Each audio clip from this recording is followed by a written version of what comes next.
A'udzubillahi minasyaitonirrajim. Bismillahirrahmanirrahim. Alhamdulillahi rabbil alamin. Wassalatu wassalamu ala asyrafil anbiya'i wal mursalin sayyidina wa maulana Muhammad wa ala alihi wa sahbihi ajma'in. Assalamualaikum warahmatullahi wabarakatuh. Alhamdulillah, bersyukur kehadirat Allah Subhanahu wa taala. Hari ini kita telah memasuki kepada 21 Ramadan. Jadi kita sudah berada di fasa-fasa penghujung, atau kita kira kalau dalam perlumbaan sudah berada di track ataupun pusingan yang terakhir untuk kita menamatkan pelarian 100 meter kita. Jadi sepatutnya ketika ini sudah memasuki kepada fasa pulun. Orang Kedah kata pulun Kedah pulun pulun puasa, pulun dengan amalan kita, pulun dengan segala kebaikan,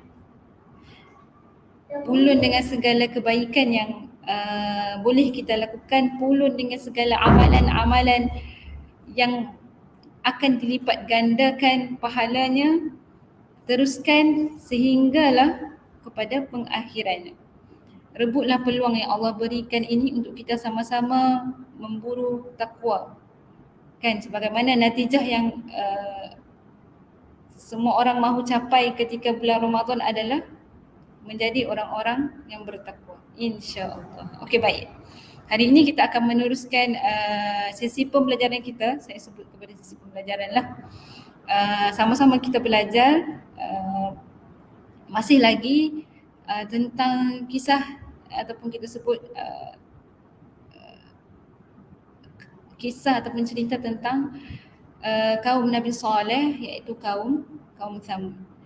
Jadi pada hari ini kita sama-sama akan merungkai ataupun kita akan lihat kisah kaum Nabi Saleh pada ayat ke-38 surah Al-Ankabut. Surah Al-Ankabut adalah surah yang ke-29 di dalam Al-Quran, berada di dalam juzuk 20. Okey, saya teruskan kepada ayat 38 surah Al-Ankabut. A'udzu billahi minasyaitonir rajim. Bismillahirrahmanirrahim.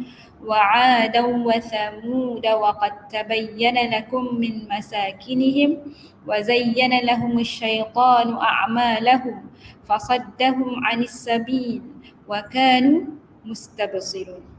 Maksudnya adalah, dan ingatkanlah peristiwa kebinasaan Ad, iaitu kaum Nabi Hud, dan juga Samud, kaum Nabi Saleh, dan telah pun ternyata kepada kamu sebahagian daripada bekas-bekas tempat kediaman mereka, dan kebinasaan mereka yang demikian ialah disebabkan apa? Disebabkan oleh syaitan yang telah memperelokkan pada pandangan mereka amal-amal mereka yang jahat tersebut. Lalu ia menghalangi mereka daripada jalan Allah. Wa kanu mustabsirun. Padahal sedangkan mereka ini adalah orang-orang yang bijak, pandai dan juga berakal. Okey, baik. Kita akan pergi secara terperinci kepada ayat 38 muka surat ayat 38 surah Al-Ankabut ini. Okey. Wa 'adan wa thamud wa qad tabayyana lakum min masakinihim. Okey, dalam dalam sejarah Islam disebut tempat yang ada peninggalan sejarah kaum Nabi Thamud. Kaum Nabi Thamud, kaum Saleh, kaum Nabi Saleh, kaum Thamud, kaum Saleh, kaum Thamud itu kaum Nabi Saleh, iaitu di mana Madain Saleh, ataupun namanya adalah di Al-Ula. Kita sebut dekat Al-Ula. Jadi kalau kita pergi dekat Ula tu, dekat sana memang terdapat kesan peninggalan sejarah yang bila dilihat serupa dengan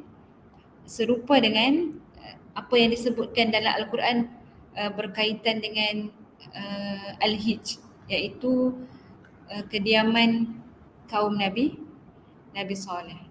Okey. Sebelum kita pergi terperinci kepada ayat 38 ini, mari kita tengok sikit. Kita imbas kembali kisah Nabi Saleh ini. Nabi Saleh dia baginda merupakan Nabi kepada kaum Samud yang juga adalah asal usul, maksudnya saudara yang berada di dalam kaum Samud. Jadi kaum Samud ni ketika Nabi Saleh kecil dan mereka melihat Nabi Saleh ini membesar di depan mata mereka. Jadi mereka ini mengidolakan Nabi Saleh. Tiba-tiba apabila Nabi Saleh alaihi salam ini besar, mendewasa, Nabi Saleh menyeru dan mengajak mereka untuk beriman kepada Allah dan meninggalkan penyembahan berhala dan juga amalan penyembahan nenek moyang mereka. Jadi dekat sini ke hak orang tua ni, kita sebut bahasa sekarang ni kira macam bila orang muda tegak nak buat pembaharuan yang dulu nenek moyang mereka lakukan. Jadi ada beberapa orang ataupun kita sebut sebahagian daripada kaum Nabi Saleh yang tidak beriman ini, mereka menentang Nabi Saleh kerana apa yang dibawa oleh Nabi Saleh bercanggah dengan amalan nenek moyang mereka, penyembahan berhala dan sebagainya. Jadi di sini maka bermulalah pengingkaran mereka kepada dakwah Nabi Saleh alaihi salam. Apa lagi yang dilakukan oleh kaum Samud? Kaum Samud sehingga mereka juga meragukan bilangan yang beriman kepada Nabi Saleh ini, yang sedikit sahaja yang beriman kepada kaum Nabi Saleh, kepada Nabi Saleh. Mereka sehingga mempersoalkan kepada mereka, orang-orang yang beriman ini. Apa dia bertanya? Mereka bertanya, betul ke ajaran yang dibawa oleh Nabi Saleh alaihi salam ni? Mereka mempersoalkan kepada orang-orang yang beriman. Betul ke hampa percaya Nabi Saleh itu utusan Allah? Dia cakap bahasa Arab lah, saya tukarlah bahasa Kedah, saya orang Kedah. Jadi apa orang beriman ini jawab? Orang beriman ini jawab, ya, kami percaya apa yang diutuskannya kepada kami. Orang beriman walaupun mereka sedikit, mereka beriman dengan Nabi Saleh alaihi salam. Okey, baik. Kemudian Allah mendatangkan kepada Nabi Saleh alaihi salam mukjizat unta, kan, seekor unta yang lain daripada yang lain. Asal usulnya ataupun penciptaannya bagaimana tidak dinyatakan dalam Al-Quran dan juga tidak terdapat dalam hadis sahih berkaitan dengan bagaimana penciptaan unta ini, maksudnya bentuk dia macam mana, tak diceritakan secara terperinci, tetapi disebut bahawa an-naqah ini beranak lah, unta betina ini beranak, dan unta ini juga minum apa? Minum air yang khas. Dia ada al-ma'ul khas, maksudnya dia minum air daripada mata air yang khas lah, dan mata air itu pun bersilih ganti dengan kaum Samud lah. Ada hari yang unta minum, ada hari yang kaum Samud minum. Tapi di sini juga berlaku pengingkaran. Nabi Saleh alaihi salam meminta kepada kaum Samud untuk menjaga dan memberi makan, jangan sembelih, jangan usik, jangan menyakitkan unta tersebut. Tapi mereka menyekat minuman unta tersebut, dan akhirnya mereka menyembelih unta ini. Okay, baik. Mari kita masuk kepada apakah kebinasaan yang Allah hadirkan dan Allah datangkan kepada kaum Samud ini.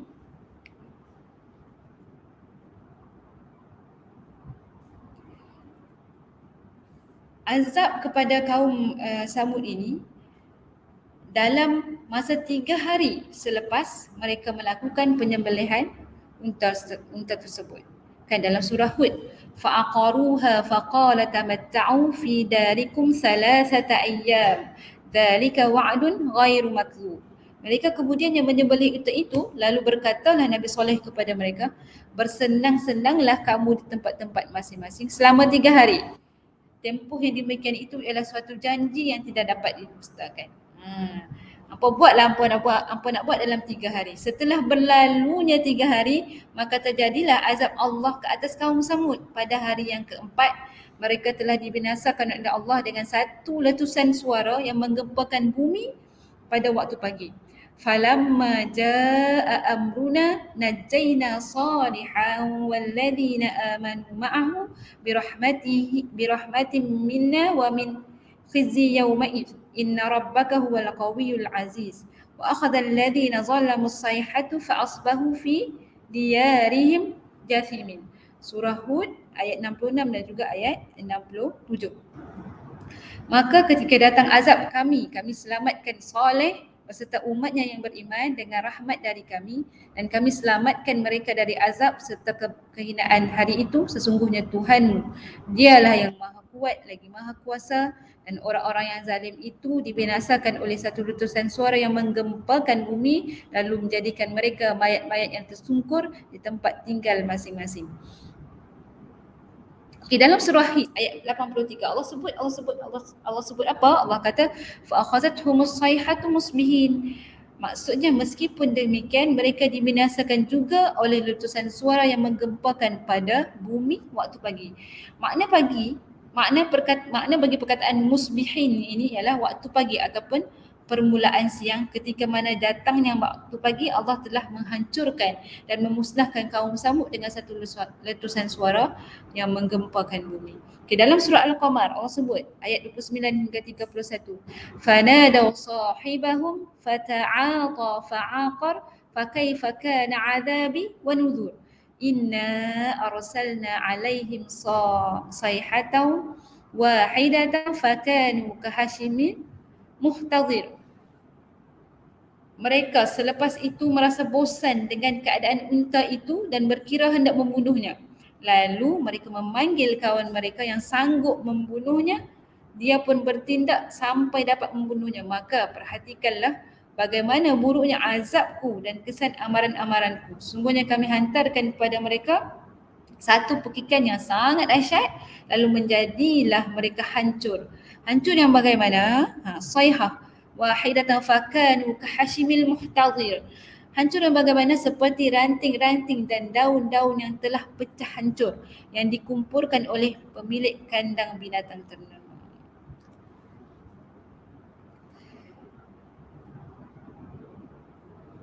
Perkataan muhtazir dekat sini membawa maksud pemilik kandang binatang yang telah membina kandang untuk binatang ternakannya seperti lembu dan kambing. Di dalam kandang tersebut terdapat makanan untuk haiwan ternakannya. Okey. Al-Hashimi pula membawa maksud tumbuh-tumbuhan yang kering yang merupakan makanan untuk haiwan ternakan. Okay. Sampai hancur, nak kata hancur tu sampai jadi macam daun yang kering yang dipecah-pecahkan untuk bagi pula haiwan ternakan makan. Cuba bayangkan. Kira sampai jadi lumat sungguh lah hancurnya azab yang Allah turunkan kepada kaum Samud.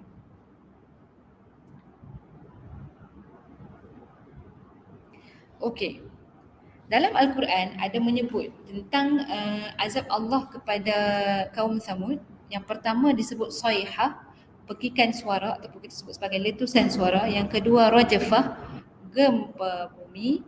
Dan yang ketiga adalah sa'iqah, iaitu sambaran petir.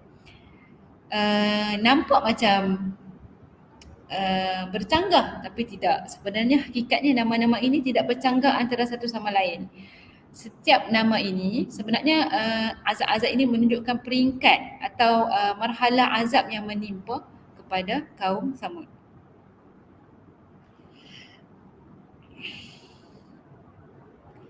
Yang pertama adalah tanah terbelah. Kemudian mereka mendengar satu suara yang sangat nyaring, letusan suara, sayhah, yang menyebabkan berlakunya gempa bumi, iaitu rajafah, bumi terbelah, gempa bumi, iaitu gegaran yang dahsyat, dan juga sa'iqah. Yang kemudian yang terjadi petir yang sangat, dan selepas tu jadi juga sa'iqah, iaitu petir yang sangat kuat. Sebagaimana firman Allah Subhanahu Wa Taala seperti mana yang saya sebut tadi, surah Al-Hijr ayat 83, fa akhazatuhum as-sayhatu musbihin.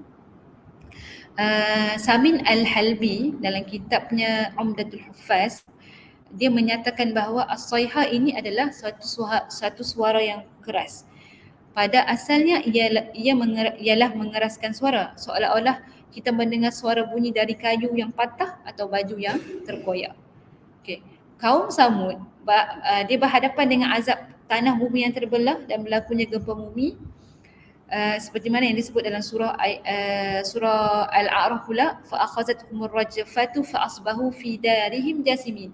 Oleh itu mereka pun dibinasakan oleh gempa bumi lalu menjadikan mereka mayat-mayat yang tersungkur di tempat tinggal masing-masing. Kata dasar bagi perkataan ar-rajfah. Rajfah ni dia berasal daripada perkataan rajfu yang bermaksud bergerak dan bergoncang dengan dahsyat. Bumi terbelah, bergerak bergoncang dengan dahsyat. Selepas kaum Samud mendengar satu percikan suara,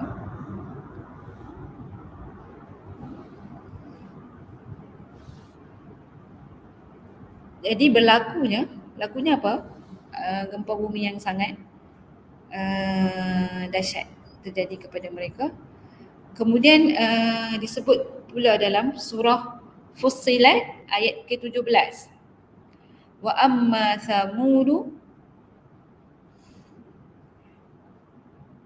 fahadainahum fastahabbul ama 'alal huda fa'akhadhathum as-sa'iqatul 'adzabil huni bima kanu yaksibun.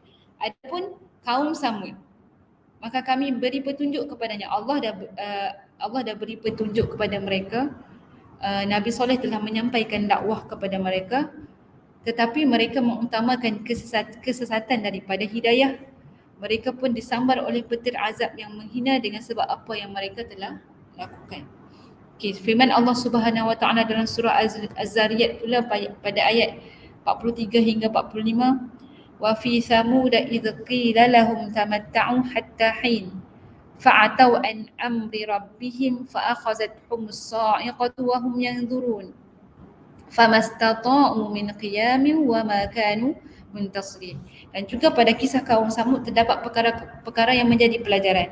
Ketika dikatakan kepada mereka, bersenang-senanglah kamu sehingga ke suatu waktu yang termaklum, maka mereka membesarkan diri terhadap perintah Tuhannya. Lalu mereka disambar petir dengan tidak dapat melarikan diri, sedang mereka melihatnya dengan yang demikian. Mereka tidak dapat bangun lagi dan mereka juga tidak dapat pertolongan. Dalam surah Az-Zariyat, as-sa'iqah di sini bermaksud bunyi sambaran petir yang kuat di udara kemudian terhasilnya api, azab atau kematian yang merupakan satu perkara yang sama. Kaum Samud dia telah disambar oleh petir di mana mereka melihat akan kejadian tersebut, akan tetapi mereka tidak mampu. Bila dikena sambar petir, dia nampak petir tersebut tapi ketika itu kaum Samud dia tak mampu nak bergerak atau berlari menyelamatkan diri, dan mereka juga tidak mampu untuk mempertahankan diri mereka daripada azab ke atas diri mereka. Okey, tiga ini adalah azab yang Allah berikan kepada kaum Samud. Allah telah menyelamatkan Nabi Saleh dan juga orang-orang yang beriman bersamanya bertepatan dengan sunnatullah dalam perkara ini. Konflik antara pertembungan antara kebenaran dan juga kebatilan. Firman Allah Subhanahu Wa Taala dalam surah Fussilat ayat 18, wa najjaynal ladzina amanu wa kanu yattaqun. Dan kami selamatkan orang-orang yang beriman serta mereka yang tetap bertakwa. Di dalam surah Asy-Syams ayat 11 hingga 15 juga Allah telah menyatakan kebinasaan ataupun kehancuran kepada kaum Samud. Kazzabat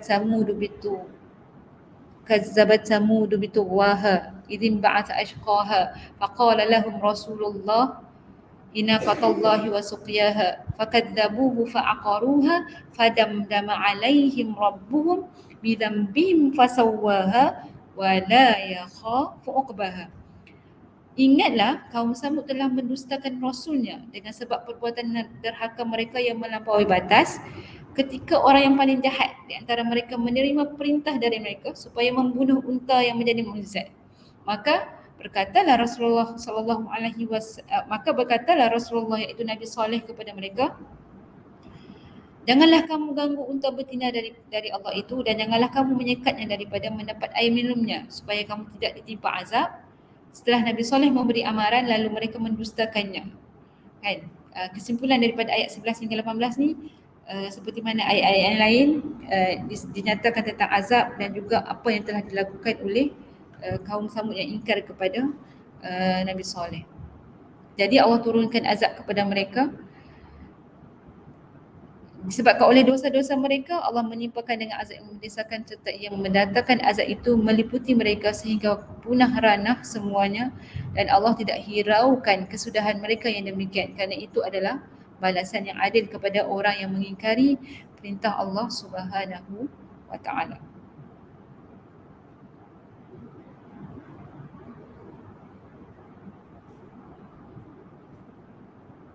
Okey, kita tengok kepada kalimah tadi, fadamdama alaihim rabbuhum.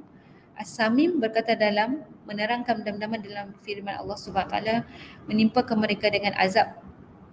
Jadi asal perkataan damdama ialah dammama, mempunyai 3 huruf min, kemudian digantikan huruf min di bahagian tengah berkenaan tersebut dengan huruf dal sebagai contoh binasanya sesuatu. Al-Furra pula menyatakan bahawa perkataan damdama bermaksud musnah dan juga hancur. Raghib Al-Asfahani menerangkan makna fasawwaha, yakni pada ayat surah Asy-Syams tadi, fasawwaha, negara mereka disamaratakan dengan bumi tanah, sebagaimana firman Allah Subhanahu wa taala dalam surah An-Nisa, yauma idzin yawaddu alladhina kafaru wa asawur rasula law tusawwi bihimul ard wala yaktumunallah haditha. Pada hari itu orang-orang yang kafir yang mendahaka kepada Rasulullah suka jika mereka disamaratakan dengan tanah, ditelan bumi, dan ketika itu mereka tidak dapat menyembunyikan sepatah kata pun daripada pengetahuan Allah Subhanahu wa taala. Kita tengok ini adalah azab-azab yang ditimpakan Allah Subhanahu wa taala kepada kaum Nabi Saleh alaihi salam.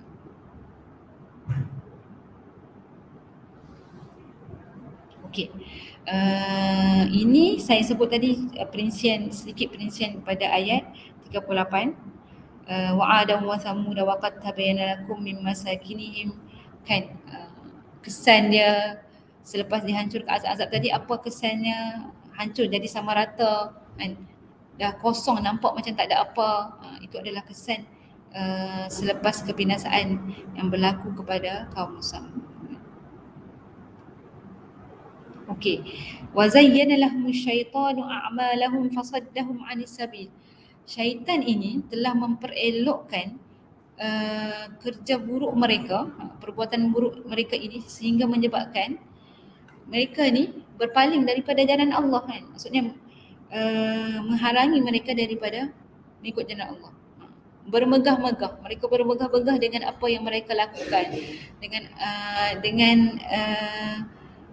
pengingkaran yang mereka lakukan, seolah-olah macam ada apa pun jadi, macam tu. Mereka, sedangkan Nabi Sallallahu Alaihi Wasallam telah berpesan, jangan sembelih, jangan bunuh, tapi mereka mengingkari apa yang telah Nabi Saleh sampaikan.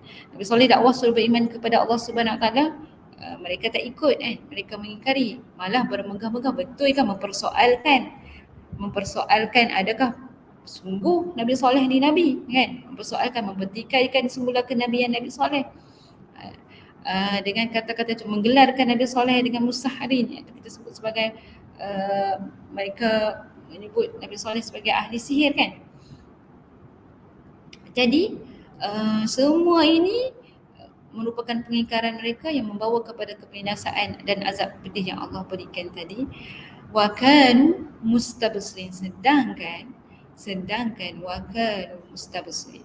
Mustabsirin ini perkataan asalnya adalah basara, iaitu melihat. Tapi melihat di sini bukanlah kata tengok secara zahir, tidak. Tapi mustabsirin di sini adalah melihat secara batin, kan. Mereka ini orang yang fatanah, bijaksana, wa ta'aqu, dan mempunyai akal yang tajam. Allah dah bagi akal yang tajam, Allah dah bagi kebijaksanaan, tapi tak mau ikut apa yang Allah perintahkan. Bongkak, sombong kan. Kibru ataupun kita takbur kan. Ego dengan kepandaian dan juga kelebihan yang Allah berikan. Sedangkan ini semua adalah daripada Allah Subhanahu wa Ta'ala. Kan? Macam mana dalam kitab Ihya Ulumuddin ada menyebut apakah maksud al-kibru kan? Apa yang dimaksudkan dengan al-kibru ini, ego ini? Batarul haq wa ghamtun nas. Wa ghamtun nas. Mereka ini menolak kebenaran dan juga wa ghamtun nas, pandang hina kepada orang lain. Ini orang ego lah ni kan. Rasa besar kan? Sedangkan itu semua pinjaman daripada Allah Subhanahu wa Ta'ala kan. Jadi pengajaran ataupun apa yang kita boleh ambil daripada ayat ke-38 ini, Allah nak sebut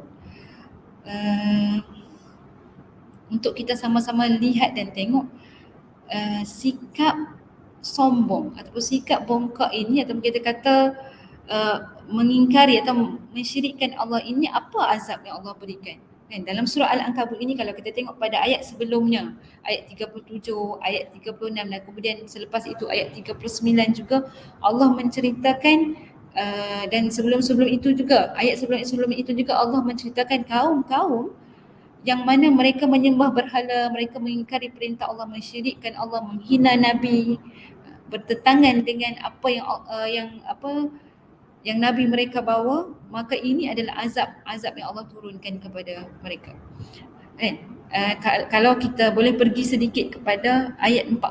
Ayat 40 ini adalah disebut 4 azab ataupun rangkuman kepada azab-azab yang Allah turunkan kepada kaum-kaum nabi-nabi ini.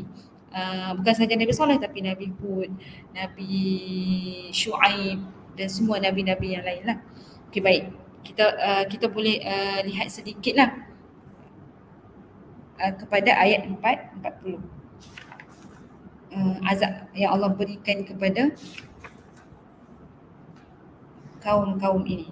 Okey, fakullan akhadna bidhanbihi faminhum man arsalna alaihi hasiba wa minhum man akhazathu as-sayhah wa minhum man khasafna bihi al-ard wa minhum man aghraqna wa ma kana Allah liyazlimahum walakin kanu anfusahum yazlimun. Apakah 4 azab yang dirangkumkan dalam ayat 40 ini? Yang pertama adalah